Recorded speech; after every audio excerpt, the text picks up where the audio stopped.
প্রধানমন্ত্রী নরেন্দ্র মোদী সভায় পুলিশের অতি সক্রিয়তা, বিজেপি কর্মী সমর্থকদের বাধা, এমনকি জলের বোতল পর্যন্ত আটকানো হয় মহিলাদের।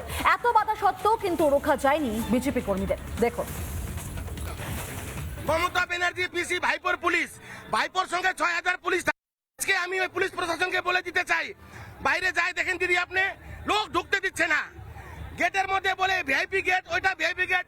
আলিপুর, জলপাইগুড়ি, কুচবিহার থেকে আইসে লোক, মানুষ কোথায় যাবে? রীতিমতো নোংরামির পর্যায়ে নেমে এসেছেন মাননীয়া ও তার পুলিশ। ব্রিগেড পৌঁছাতে বিজেপি কর্মী সমর্থকদের পদে পদে বাধা, ফলে সভাস্থলের বাইরে দীর্ঘক্ষণ ঘুরতে থাকে কর্মী সমর্থকদের বড় অংশ। আমি নিজেও দেখলাম, এটা কিন্তু একদম সত্যি কথা। গেট নিয়ে একটা তুমুল কনফিউশন, একটা ধোঁয়াশা তৈরি করে রাখা হয়েছে এবং এক একজনকে এক এক রকম গেট বলা হচ্ছে।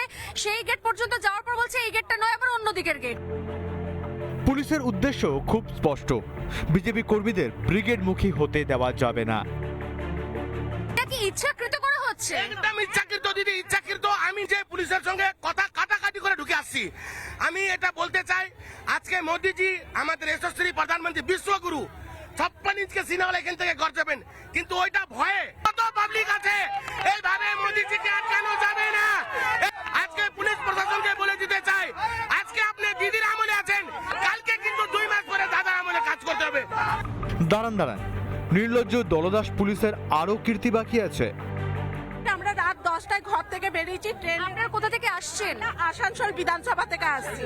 তাহলে তো আগের দিনই বেরোতে হয়েছে। রাত 10টায় ঘর থেকে বেরিয়েছি আমাদের, কিন্তু পুলিশ বলে আপনাদের তো ঢুকতে দেওয়া যাবে না, কারণ আপনাদের কাছে ব্যাগ আছে, বড় একটু সাইজে বড় ব্যাগ আছে, কারণ ব্যাগে আমরা বোম নিয়ে আসবো, আমরা গুলি নিয়ে আসবো। মমতা বন্দ্যোপাধ্যায় যেমন তার গুন্ডা পুষে রেখেছে। ব্যাগে কি ছিল জানেন? আপনাদের ব্যাগে? আমাদের ব্যাগে সামান্য জল ছিল, শুধু জলের বোতল, তাছাড়া কিছু এই গরম পড়ে গেছে, জল তো থাকবে, জল তো খেতে হবে, তার জন্য একটু ব্যাগে জল ছিল। পুলিশ বলছে না, আপনাদের ঢুকতে দেওয়া যাবে না, কিছুতেই ঢুকতে দিচ্ছে না। অনেক ঝগড়াঝাটি করে আমরা এখানে আজকে আসতে পেরেছি। জলই জীবন। বিজেপি কর্মীদের জলের বোতল আনতে বাধা দিয়ে কি জীবনও কেড়ে নিতে চায় পুলিশ? ব্রিগেড প্যারেড গ্রাউন্ড থেকে ডেপুটি এক্সিকিউটিভ এডিটর স্বর্ণালী সরকারের রিপোর্ট, কলকাতা। নানা ধরনের কন্টেন্ট দেখার জন্য লাইক করুন, শেয়ার করুন আমাদের ফেসবুক পেজ, সাবস্ক্রাইব করুন আমাদের ইউটিউব চ্যানেল। পাশাপাশি অন্যান্য ব্রেকিং নিউজের জন্য অবশ্যই চোখ রাখুন রিপাবলিক বাংলায়।